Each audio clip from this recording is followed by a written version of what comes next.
Hello everyone, welcome back to Illume biology. Chapter 4 है class 12 का reproductive health. ठीक है, और रिप्रोडक्टिव हेल्थ का आज ये 6th सेशन है जिसमें हम लोग आज डिस्कस करेंगे अबाउट एक बहुत इंपॉर्टेंट टॉपिक MTP यानी कि मेडिकल टर्मिनेशन ऑफ प्रेगनेंसी। इसके बारे में हम यहाँ पे डिस्कशन अभी शुरू करते हैं। चलिए पहले मैं टर्म समझा दूँ आपको कि क्या मतलब है मेडिकल टर्मिनेशन ऑफ प्रेगनेंसी। इसका मतलब ये हो गया कि प्रेगनेंसी को टर्मिनेट करना है यानी रोकना है। रोकना है मतलब प्रेगनेंसी हो चुकी है, अब इसे ख़त्म करना है, ये टर्मिनेट करना है इसको बाय मेडिकल हेल्प, है ना। मेडिकल हेल्प लेके, डॉक्टर्स के हेल्प लेके अगर आप प्रेगनेंसी को रोकते हो तो उसको कहते हैं मेडिकल टर्मिनेशन ऑफ प्रेगनेंसी। आपने एक वर्ड सुना होगा अबॉर्शन। वर्ड सुना होगा अबॉर्शन। देखो अबॉर्शन का मतलब क्या हुआ कि प्रेगनेंसी हो गई और प्रेगनेंसी होने के बाद में किसी रीज़न की वजह से जो है प्रेगनेंसी फेल हो गई। ठीक है, उसको कहते हैं हम अबॉर्शन। अभी अबॉर्शन एक तो होता है कि अपने आप हो गया। अपने आप हो गया मतलब कोई ना कोई ऐसा प्रॉब्लम हुआ फीमेल बॉडी में या हार्मोनल इशू हुए या किसी और रीज़न से समझ लो कि अबॉर्शन हो गया। मतलब कि फीमेल नहीं चाहती थी करना लेकिन हो गया, तो ये तो होता है अबॉर्शन। और एक होता है इंड्यूस्ड अबॉर्शन। इंड्यूस्ड अबॉर्शन मतलब एक ऐसा अबॉर्शन जो हमने वॉल्यूंटरीली यानी कि अपनी इच्छा से करवाया है, उसको हम कहते हैं इंड्यूस्ड अबॉर्शन। तो ये जो टर्म है इंड्यूस्ड अबॉर्शन, ये मेडिकल टर्मिनेशन ऑफ प्रेगनेंसी के लिए यूज़ किया जाता है ना। एक तो अबॉर्शन अपने आप हो गया किसी रीज़न से, वो अलग बात है। एक होता है कि फीमेल खुद चाहती थी कि अबॉर्शन हो फॉर एनी रीज़न, जो हम आगे चल के डिस्कस करेंगे, उसको हम कहते हैं इंड्यूस्ड अबॉर्शन, है ना। इंड्यूस करवाया गया है ना, जानबूझ के अबॉर्शन करवाया गया, दैट इज़ इंड्यूस्ड अबॉर्शन या मेडिकल टर्मिनेशन ऑफ प्रेगनेंसी, यानी मेडिकल हेल्प लेके हमने किया है। तो इंटेंशनल मतलब जानबूझ के किया गया और वॉल्यूंटरी अपनी अच्छा से जब हम प्रेगनेंसी को टर्मिनेट कर दें बिफोर फुल टर्म प्रेगनेंसी मतलब जो 9 मंथ्स की प्रेगनेंसी रहती है, तो आप 9 मंथ्स से पहले ही अगर प्रेगनेंसी को टर्मिनेट करना चाहो अपनी इच्छा से और जानबूझकर, तो उसको आप कहते हो MTP। क्लियर। तो कुछ इस तरह का एक सर्जिकल छोटा सा प्रोसीजर रहता है जिसे MTP किया जाता है। इसी को आप इंड्यूस्ड अबॉर्शन कहते हैं, है ना। इंड्यूस्ड अबॉर्शन कहा मैंने, बाकी और कोई अबॉर्शन की बात मैं यहाँ पर नहीं कर रहा। अगर देखा जाए ऑल ओवर द वर्ल्ड तो इस पूरे ग्लोब पर एक साल में करीब 45 से 50 मिलियन MTPs की जाती है। आप नंबर देख रहे हो कितना बड़ा है ये। एक साल में इस पूरी दुनिया में 45 से 50 MTPs की जाती है, जो वर्ल्ड में होने वाली प्रेगनेंसीज का 1/5 पार्ट है। 1/5 पार्ट मतलब 20%। यानी इस दुनिया में जितनी प्रेगनेंसीज हो रही है उसमें से 20% प्रेगनेंसीज MTP में जा रही है। समझ रहे हो आप। तो ये दर्शाता है कि किस लेवल पे जो है MTPs जो है आजकल बहुत ज़्यादा ये प्रोसीजर यूज़ किया जा रहा है। अब सवाल सबसे बड़ा ये आता है कि क्या MTP को लीगलाइज या कानूनी रूप से अलाउ किया जाना चाहिए, है ना, एक्सेप्ट करना चाहिए या नहीं करना चाहिए। हर देशों में इसको लेकर अलग अलग कानून है। ठीक है, और कुछ देश इसको लीगलाइज नहीं मानते, इसको लीगल नहीं कर रखा है। कुछ देशों ने लीगल कर रखा है, कुछ देशों ने कुछ कंडीशंस पे इसको लीगल कर रखा है ना। तो ये एक बहुत बड़ा डिबेटेबल इशू है। और ये डिबेटेबल क्यों है? क्योंकि इससे बहुत सारे इश्यूज़ जुड़े हैं, जैसे इमोशनल इश्यूज़ जुड़े हैं। जैसे एक होता है ना कि मदर है, प्रेग्नेंट हुई, 2-3 महीने की प्रेगनेंसी रही, तो जो उसका एक इमोशनल अटैचमेंट रहता है अपने बच्चे से, वो इमोशनल अटैचमेंट है। उसके अलावा एथिकल इश्यूज़ है। एथिकल मतलब क्या होता है? नैतिकता यानी मोरालिटी। एथिकल इश्यूज़ मतलब क्या कि आप किसी की, जैसे होता है 3 मंथ का फीटस था तो वो भी तो एक, उसमें भी जान थी, तो आप किसी की बिना परमिशन के आप उसकी जान नहीं ले सकते, है ना। ये नैतिकता वाले आधार हो गए। उसके बाद हो गए रिलीजियस इश्यूज़। सबसे बड़े इश्यूज़ हैं रिलीजियस इशू, है ना, कि जैसे होता है ना करीब हर रिलीजन यही मानता है कि आप किसी को इस तरह से मार नहीं सकते, ये हमारे धर्म के खिलाफ है वगैरह वगैरह, है ना। और उसके अलावा सबसे बड़े सोशल इश्यूज़, तो वो जो आपको सब कुछ पता है कि जो सामाजिक तौर पे जो इश्यूज़ जनरेट होते हैं, तो इन इश्यूज़ की वजह से हर कंट्री में जो है इसको लेके अलग अलग कानून रहते हैं। भारत के कानूनों की भी बात करूंगा मैं, पर पहले बात करते हैं कि MTP की ज़रूरत कब पड़ती है। तो MTP जो मैंने कहा कि 20% जो है MTPs, प्रेगनेंसी का 20% तो MTPs में जा रहा है। तो उसका सबसे मेन रीज़न है अनवांटेड प्रेगनेंसी, यानी आपको अभी आपको बच्चे की ज़रूरत नहीं है, लेकिन अगर आप प्रेग्नेंट हो गए हैं तब आपको MTP तब आप एमटीपी के बारे में सोचते हो। तो जो अनवांटेड प्रेगनेंसीज से आप छुटकारा पाना चाहते हो तो आप एमटीपी के बारे में सोचते हो।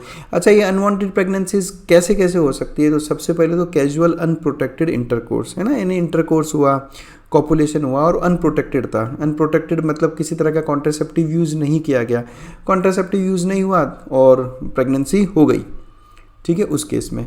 या फिर फेलियर ऑफ द कॉन्ट्रासेप्टिव, जैसा अभी हमने और देखा, ठीक है, इसमें तो हमने कॉन्ट्रासेप्टिव यूज़ ही नहीं किया है ना, अनप्रोटेक्टेड इंटरकोर्स, कोई कॉन्ट्रासेप्टिव यूज़ नहीं हुआ। यहाँ पर कॉन्ट्रासेप्टिव यूज़ किया गया, जो हमने अभी अब तक जितने भी कॉन्ट्रासेप्टिव्स पढ़े वो यूज़ किए गए, लेकिन किसी रीज़न से कॉन्ट्रासेप्टिव ने काम नहीं किया, तो उस वजह से अनवांटेड प्रेगनेंसी हो जाती है। और जो सबसे ज़्यादा रीज़न है उसका वो है रेप केसेस, ठीक है, रेप केसेस में जो है प्रेगनेंसीज हो जाती हैं। तो उन अनवांटेड प्रेगनेंसीज से जो है हम निकलना चाहें तब एमटीपी जो है रिक्वायर्ड होती है। अब एक तो अनवांटेड प्रेगनेंसी हो गया उसका रीज़न कि भाई एमटीपी आप कब कब करोगे, जब आपको अनवांटेड प्रेगनेंसी हो जाए। और सेकंड इसका रीज़न ये होता है कि एक मदर है, प्रेग्नेंट है, लेकिन जब मेडिकल उसके टेस्ट किए गए तब ये पता चला कि अगर इस प्रेगनेंसी को और आगे कंटिन्यू किया गया तो या तो ये मदर के लिए हार्मफुल होगी, या बच्चे के लिए हार्मफुल होगी, फीटस के लिए हार्मफुल होगी, या दोनों के लिए हार्मफुल हो, है ना। कई बार ऐसे केसेस हो जाते हैं कि या तो मदर को खतरा है या फीटस को खतरा है या दोनों को ही खतरा है। तो ऐसे केसेस में फिर डॉक्टर आपको एडवाइस करते हैं कि आप एमटीपी ही करें ताकि इस तरह का कोई कॉम्प्लिकेशन नहीं हो। तो ये मेन दो केसेस होते हैं, एक तो अनवांटेड प्रेगनेंसी एंड दूसरा कॉम्प्लिकेशंस। तो उस केस में एमटीपी की ज़रूरत पड़ती है। नेक्स्ट सवाल आता है कि क्या एमटीपी सेफ़ है, क्या एमटीपी करना सुरक्षित है? तो देखो, एमटीपी करना का जो सबसे बढ़िया टाइम रहता है वो रहता है पहले जो 3 महीने रहते हैं, फर्स्ट 3 मंथ्स, यानी कि आप इसको फर्स्ट ट्राइमेस्टर बोल सकते हो। ट्राइमेस्टर का मतलब क्या होता है वो भी मैं आपको बता देता हूँ। देखो, प्रेगनेंसी रहती है 9 मंथ्स की, तो हमने इन 9 मंथ्स को 3 ट्राइमेस्टर में डिवाइड किया है। ट्राई मीन्स क्या होता है? ट्राई मीन्स 3, यानी अ पीरियड ऑफ 3 मंथ्स, है ना। तो पहला ट्राइमेस्टर यानी 0 से 3 महीने का टाइम जो रहता है वो रहता है फर्स्ट ट्राइमेस्टर। फिर 4th month, 5th month, 6th month second trimester, और 7th, 8th, 9th मंथ ये कहलाता है थर्ड ट्राइमेस्टर। तो एमटीपी सबसे सेफ है फर्स्ट ट्राइमेस्टर में, यानी कि up to 12 weeks of pregnancy, up to first 3 months. एक महीने में 4 वीक होते हैं तो ये हो गए 12 वीक्स, सबसे ज़्यादा सेफ एमटीपी। और एक बार फर्स्ट ट्राइमेस्टर चला गया तो उसके बाद एमटीपी काफ़ी कॉम्प्लिकेटेड हो सकती है, ठीक है। इसके लिए ज़रूरी है कि अगर एमटीपी की ज़रूरत भी पड़े तो भी आपको स्किल्ड सर्जन के थ्रू ही ये करवाना चाहिए। तो सेकेंड ट्राइमेस्टर के जो अबॉर्शंस रहते हैं ये ज़्यादा रिस्कियर रहते हैं, क्योंकि क्या रीज़न है? देखो, इसका जो फर्स्ट ट्राइमेस्टर रहता है आपका, उस फर्स्ट ट्राइमेस्टर में ऑर्गेनोजेनेसिस होता है, यानी ऑर्गन्स का फॉर्मेशन हो जाता है फीटस में। और जब ऑर्गन्स का फॉर्मेशन हो चुका है फीटस में, तो उसके बाद फीटस एमटीपी करना बहुत ज़्यादा कॉम्प्लिकेटेड या रिस्कियर हो सकता है। तो बार बार ये क्वेश्चन एग्जाम में आता है कि एमटीपी सबसे ज़्यादा सेफ कब है? अपना आंसर होगा ड्यूरिंग द फर्स्ट ट्राइमेस्टर, है ना। उसके बाद में ये सेफ जनरली नहीं होती। चलिए और आगे बढ़ते हैं हम लोग। अब हम बात करते हैं, जैसा हमने कहा कि अगर एमटीपी ये इसको एक कानून का रूप हमें देना होगा, क्योंकि अगर मेडिकल टर्मिनेशन ऑफ प्रेगनेंसी पे कोई कानून नहीं बनाया गया तो इसमें सबसे बड़ी दिक्कत आएगी फीमेल फिटिसाइड्स की। समझो अगर एमटीपी को हम गवर्नमेंट सबके लिए अलाउ कर दे तो इससे क्या होगा? फीमेल फिटिसाइड्स के केसेस बहुत बढ़ जाएंगे। जो भ्रूण हत्या होती है, जब उन्हें पता चलता है कि एक फीमेल फिटस है, तो भ्रूण हत्याएं, वैसे भी इतने कानूनों के बावजूद भी भ्रूण हत्याएं जो है बहुत ज़्यादा हो रही है, फीमेल फिटिसाइड बहुत ज़्यादा है। तो आप सोचें अगर एमटीपी को लीगलाइज कर दिया गया, है ना, बिना किसी शर्तों के, तो ये तो भ्रूण हत्याएं और बढ़ती जाएगी। इसलिए भारत सरकार ने 1971 में एमटीपी को लीगलाइज किया, लेकिन ऑन सर्टेन ग्राउंड्स। ऐसा नहीं है कि जिसकी मर्जी है जाकर एमटीपी करवा ले, है ना। बहुत स्ट्रिक्ट कंडीशंस रखी गई, ठीक है, ताकि इसका मिसयूज़ ना हो। इन स्ट्रिक्ट कंडीशंस को क्या रखा हमने?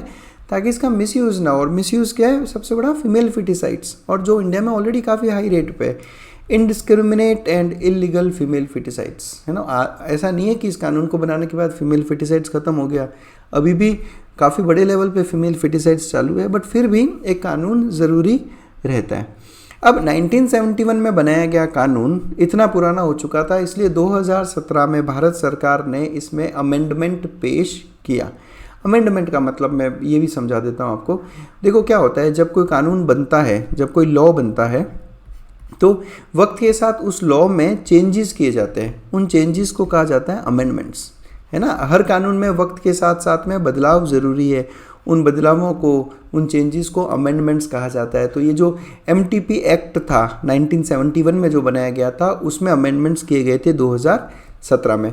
तो आइए बात करते हैं एमटीपी अमेंडमेंट एक्ट 2017 की हम बात करते हैं। ये ईयर याद रखना है आपको, है ना। गवर्नमेंट ऑफ इंडिया ने एमटीपी 1971 में लीगलाइज किया और 2017 में वापस जो है उसको उसमें अमेंडमेंट्स या बदलाव किए गए। क्यों किए गए? ताकि इलीगल अबॉर्शंस को रोका जा सके। बहुत बड़े लेवल पे गांवों में या छोटे टाउन्स में बेसिकली ये जो क्वैक्स होते हैं, क्वैक्स मतलब कि झोला छाप, झोला छाप आपने सुना होगा, गांवों में झोला छाप डॉक्टर होते हैं काफ़ी। तो ये क्वैक्स इलीगल तरीके से या मोटा पैसा लेकर काफ़ी बड़े लेवल पे इलीगल अबॉर्शंस करवा रहे थे। और इनफैक्ट क्वैक्स भी नहीं, मैं तो देखो क्लियर बोलूँगा, मेडिकल फील्ड में भी काफ़ी डॉक्टर्स ऐसे हैं जो पैसे के लालच में आकर इलीगल अबॉर्शंस कराते हैं, है ना। उनको जब बड़ा पैसा दिखता है तो वो फिर कानून नहीं देखते। तो इलीगल अबॉर्शन को रोकने के लिए ये सब किया गया। और उस इलीगल अबॉर्शन की वजह से होने वाली मैटरनल मॉर्टिलिटी और मॉर्बिडिटी को रोकने के लिए ऐसा किया गया। ये दो टर्म्स हैं यहाँ पे, मॉर्टिलिटी एंड मॉर्बिडिटी, ये समझते हैं हम एक बार, फिर मैं आपको लाइन समझाता हूँ। मॉर्टिलिटी का मतलब होता है डेथ। आपने बहुत बार सुना होगा, देखो कि ये जो एमटीपी रहता है ना, तो एमटीपी के दो तरीके होते हैं। एक होता है एक सर्जिकल तरीका होता है, प्रॉपर जो एक अच्छा सर्जन एक सर्जिकल तरीके से काम करता है, और एक होता है मेडिसिनल। तो कुछ इस तरह की ना मेडिसिन आती है, उस मेडिसिन को ना ऐसे इलीगल तरीके से यूज़ करके मदर को दे देते हैं, जिससे अबॉर्शन हो जाता है। But it is to risky. ये जो मेडिसिन वाला टेक्निक है बहुत ज़्यादा रिस्की है ना, लीगल नहीं है बिल्कुल। बट गांवों में, कस्बों में, इवन शहरों में भी बड़े लेवल पे ये मेडिसिनल एमटीपी चालू है आज भी। तो इन मेडिसिन की वजह से सीधा सीधा मदर की डेथ के भी केसेस रिपोर्ट किए गए हैं, है ना। तो वो मॉर्टेलिटी मतलब डेथ, और मॉर्बिडिटी मतलब होता है, आप इसको समझो डिजीज़, यानी मदर की डेथ नहीं हुई लेकिन कुछ ऐसा कॉम्प्लिकेशन हो गया जिसकी वजह से अब ये मदर किसी ना किसी पर्टिकुलर डैमेज या डिजीज़ की वजह से जो है अब लाइफ टाइम सफ़र करेगी। मॉर्बिडिटी यानी कि कोई भी बीमारी हो गई उसको, या किसी ना किसी कॉम्प्लिकेशन की वजह से उसको कोई ना कोई डैमेज हो गया, उसको मॉर्बिडिटी कहते हैं। ठीक है, तो mortality is death, morbidity is disease या डैमेज। तो एमटीपी एक्ट 2017 क्यों लाया गया, अमेंडमेंट क्यों किया गया? ताकि इलीगल अबॉर्शंस के केसेस को रोका जाए, और उस इलीगल अबॉर्शंस की वजह से कॉन्सिक्वेंट मतलब as a result, in illegal abortion की वजह से होने वाले मैटरनल मॉर्टिलिटी यानी मदर की डेथ, और मदर को होने वाले कॉम्प्लिकेशंस यानी कि उसकी बीमारियां या डैमेज से बचाया जा सके, इसलिए इसको ऐसा लेके आए थे। अभी कानून क्या कहता है इसको हम समझेंगे। अमेंडमेंट एक्ट 2017 क्या कहता है? वो ये कहता है कि अगर पहले 12 वीक्स की प्रेगनेंसी है, यानी कि मैं कह सकता हूँ फर्स्ट ट्राइमेस्टर, रिलेटिवली सेफ रहता है एमटीपी। पहले 12 वीक में एमटीपी आप एक प्रॉपर हॉस्पिटल में एक प्रॉपर गायनेकोलॉजिस्ट या की हेल्प से आप, या कोई अच्छे सर्जन की हेल्प से आप ये एमटीपी करवा सकते हो, लेकिन कुछ सर्टेन ग्राउंड्स पे, है ना। हर कोई नहीं, ऐसा नहीं है कि हर कोई जाकर एमटीपी करवा लेगा, नहीं, ऐसा नहीं होता। कुछ सर्टेन ग्राउंड्स, कुछ कंडीशंस रखी गई है, और उसके लिए आपको एटलीस्ट एक मेडिकल प्रैक्टिशनर, और वो भी रजिस्टर्ड मेडिकल प्रैक्टिशनर की ओपिनियन लेनी होगी। रजिस्टर्ड मेडिकल प्रैक्टिशनर मतलब क्या होता है? देखो, जब भी आप डॉक्टर बनते हो तो आपको एक लाइसेंस मिलता है ना, रजिस्ट्रेशन होता है आपका, वह उसको रजिस्टर्ड मेडिकल प्रैक्टिशनर या रजिस्टर्ड डॉक्टर कहा जाता है। तो आपको एटलीस्ट एक रजिस्टर्ड मेडिकल प्रैक्टिशनर की ओपिनियन लेनी होगी, और कुछ ग्राउंड्स हमने बता दिए, कुछ आधार हमने बता दिए कि भाई ऐसा ऐसा ऐसा अगर है तो वो रजिस्टर्ड मेडिकल प्रैक्टिशनर आपको अलाउ कर सकता है। तो आइए बात करते हैं उन ग्राउंड्स की कि कौन कौन से आधार जो हैं वो बताए गए। कौन कौन से ग्राउंड्स होंगे? पहला कि continuation of pregnancy would involve a risk to the life of the pregnant women or of grave injury to the physical or mental health. भाई ऐसा हुआ कि पहले ट्राइमेस्टर में है प्रेगनेंसी, लेकिन मेडिकल प्रैक्टिशनर या डॉक्टर को ऐसा लग रहा है कि अगर ये प्रेगनेंसी कंटिन्यू हुआ तो ये सीधा सीधा उस प्रेग्नेंट वुमेन की लाइफ के लिए खतरा है, या फिर लाइफ के अलावा ये उसको कोई ना कोई फिजिकली या मेंटली बहुत बड़ी इंजरी पहुंचा सकता है ये प्रेगनेंसी को कंटिन्यू करना। ठीक है, उसके अलावा ऐसा सब्सटेंशियल रिस्क है, बहुत ज़्यादा रिस्की हो गया ये कि अगर बच्चे का बॉर्न हुआ, बच्चे का बर्थ हुआ, तो बच्चे को कोई ना कोई फिजिकल या मेंटल एबनॉर्मलिटी होगी, और इस फिजिकल और मेंटल एबनॉर्मलिटी की वजह से उसको वो सीरियसली हैंडीकैप हो सकता है। जैसे आपने काफ़ी जेनेटिकल सिंड्रोम्स पढ़े होंगे, है ना। अगर आप समझें सेकंड मंथ में ही पता चलता है कि उस बच्चे को जेनेटिकल सिंड्रोम है कोई बड़ा, और उस जेनेटिकल सिंड्रोम की वजह से उसका लाइफ जो है ना बहुत मुश्किल होने वाला है। फिजिकल एबनॉर्मलिटीज़ हैं, मेंटल एबनॉर्मलिटीज़ हैं, सीरियसली हैंडीकैप होगा बच्चा।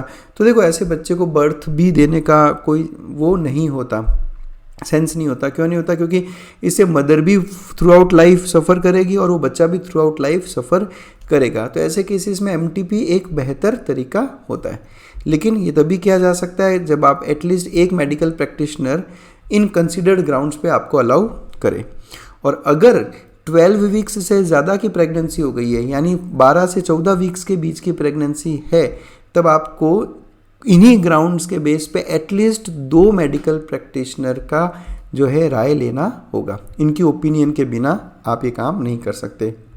तो पहले 12 वीक में आपको एक मेडिकल प्रैक्टिशनर और 12 वीक के बाद में एटलीस्ट 2 मेडिकल प्रैक्टिशनर्स से ओपिनियन लेने के बाद में कुछ पर्टिकुलर ग्राउंड्स के बेस पे एमटीपी के लिए अलाउ किया जा सकता है।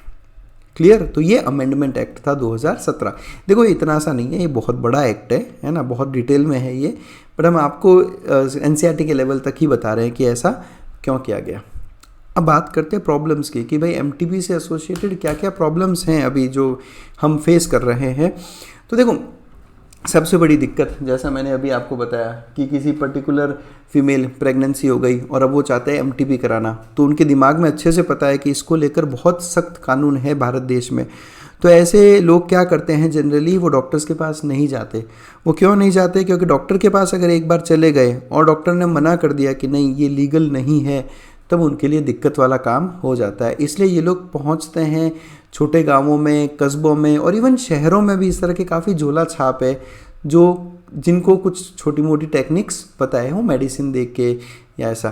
तो ये सबसे बड़ी दिक्कत ये है कि हमारे यहाँ जो मेजॉरिटी ऑफ द एमटीपीज की जा रही है, ये गैर कानूनी तरीके से झोला छाप लोगों द्वारा की जा रही है, जो कि अनसेफ भी है और उसके साथ साथ काफ़ी फैटल भी, यानी डेंजरस, लीथल भी रहती है। इसमें मदर की जान भी जा सकती है। सबसे बड़ा प्रॉब्लम ये है। उसके अलावा हमने जैसे एमनियोसेंटेसिस की बात की थी कि एमनियोसेंटेसिस से हम अनबॉर्न चाइल्ड का सेक्स डिटरमाइन कर लेते हैं, और केवल एमनियोसेंटेसिस क्यों, जो सोनोग्राफी रहती है उस सोनोग्राफी से भी सेक्स डिटरमाइन किया जा सकता है। तो काफ़ी सेंटर्स पे जो है पैसा लेके या पैसा खा के इस तरीके से जो है sex of the unborn child पता करवाते हैं, और फिर अगर भ्रूण हत्या हो जाती है, मतलब अगर फीमेल फीटस निकलता है तो उस फीमेल फीटस को मारने का प्लान कर लिया जाता है। ठीक है, जो कि टोटली लीगल नहीं है, बिल्कुल ही एक गैर कानूनी प्रोसीजर माना जाएगा इसे।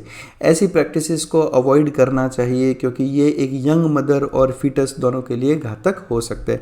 अगर आप अखबार पढ़ते हो तो इस तरह की न्यूज़ आप लोगों के लिए बहुत कॉमन होगी हर स्टेट में, कि एक 22 साल की लड़की थी, झोला छाप ने उसका एमटीपी किया और उसकी वजह से उसकी डेथ हो गई।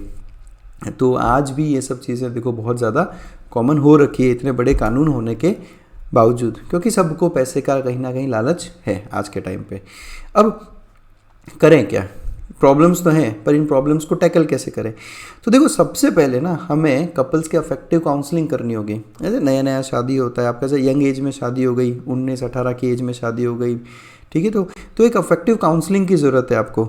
उन काउंसलिंग में आपको सिखाया जाएगा कि आपको अनप्रोटेक्टेड कॉइटस या अनप्रोटेक्टेड कॉपुलेशन से बचना है ना, अवॉइड करो आप अनप्रोटेक्टेड। आप में ऐसा तो है नहीं कि अभी कॉन्ट्रासेप्टिव्स की कमी है ना। गवर्नमेंट ने कॉन्डोम्स को एक बहुत ही कॉमन चीज़ बना दिया है। पहले कॉन्डम एक टैबू हुआ करता था, है ना।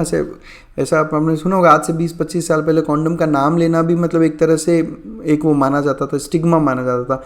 लेकिन गवर्नमेंट के जो एडवर्टाइजमेंट्स कह लो या गवर्नमेंट के जो इनिशिएटिव्स कह लो, उसकी वजह से कॉन्डम्स को काफ़ी एक कॉमन टर्म कर दिया गया ताकि लोगों को आइडिया रहे, है ना। आज आप बहुत इजीली मेडिकल स्टोर्स पे जाके कॉन्डम्स की डिमांड कर सकते हो। तो अनप्रोटेक्टेड कॉइटस से अपने आप को बचाना है ना। आप तभी प्रेगनेंसी का प्लान करें जब आपको लगता है कि आप उसके लिए तैयार हैं। ठीक है। उसके अलावा इलीगल अबॉर्शंस के रिस्क फैक्टर्स भी हमें काउंसलिंग करके उन्हें समझाना होगा। भाई अगर अनप्रोटेक्टेड कोइटस हुआ और अगर आप अबॉर्शन के लिए आते हो हैं और इलीगल अबॉर्शन के लिए जाते हो तो आपके साथ क्या क्या रिस्क्स एसोसिएटेड हो सकते हैं, क्या क्या बुरा हो सकता है, इसकी काउंसलिंग की जानी चाहिए, ताकि एटलीस्ट डर के मारे ही सही ये कपल्स जो है इस बात पे ध्यान दें। और हमें ज़रूरत है बहुत सारी हेल्थ केयर फैसिलिटीज़ देने की। गांव-गांव में, कस्बे-कस्बे में इस तरह के हमें सेंटर्स खोलने होंगे जहाँ पे एमटीपीज़ वगैरह जो है लीगल तरीके से की जा सके, ताकि एक सेफ्टी रहे बच्चे के लिए, मदर के लिए। ठीक है, तो ये प्रॉब्लम्स और उनके जो सॉल्यूशंस है। ठीक है, हालांकि प्रॉब्लम्स भी बहुत बड़ी बड़ी है, इनके सॉल्यूशंस भी बहुत कुछ है ना। गवर्नमेंट काम भी काफ़ी कर रही है, लेकिन वही है कि हम एनसीईआरटी के लेवल तक ही इसको लेकर जा रहे हैं। चलिए, फिर आपको किसी तरह के डाउट हो तो आप मुझे मेरे इस नंबर पे व्हाट्सएप कर सकते हो, मेल आईडी पे मेल कर सकते हो, इंस्टाग्राम हैंडल पे मुझसे बात कर सकते हो। और अगर आपको लगता है कि वीडियोस बहुत हेल्पफुल है आप लोगों के लिए, तो आप ज़रूर हमें सपोर्ट करें, मेंबर बने हमारे चैनल के, ताकि इस तरह के और भी बहुत सारे वीडियोज़ का एक्सेस आपके लिए ओपन हो सके। और जितने भी लोग मेंबर बन रहे हैं नए, मुझे सबसे पहले इस नंबर पे व्हाट्सएप करें, ताकि मैं आपको मेरे मेंबर वाले व्हाट्सएप ग्रुप में ऐड कर सकूं। तो बस that's it. Thanks a lot for watching us.